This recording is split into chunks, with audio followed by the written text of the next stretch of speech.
I ran into this last week. Here's what fixed it for me. If you're looking to switch your mobile number from E to Giffgaff, follow these steps to make the process smooth and easy. Step 1. Get your PAC code. Contact E to request your porting authorization code PAC. You can do this via their customer service number or through the E app. Step 2. Sign up for Giffgaff. Create a Giffgaff account and choose a plan that suits your needs. You can do this online on the Giffgaff website. Step 3. Activate your Giffgaff SIM. Once you receive your Giffgaff SIM card, insert it into your phone and activate it by following the instructions provided.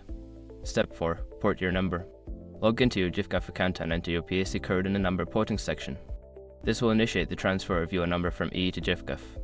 Step 5. Wait for confirmation. You will receive a confirmation email once your number has been successfully ported.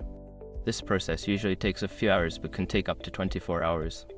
Remember, if you don't receive your confirmation email within a day, it is a good idea to reach out to Giffgaff support to check on the status. Good luck with your new plan and enjoy your Giffgaff experience.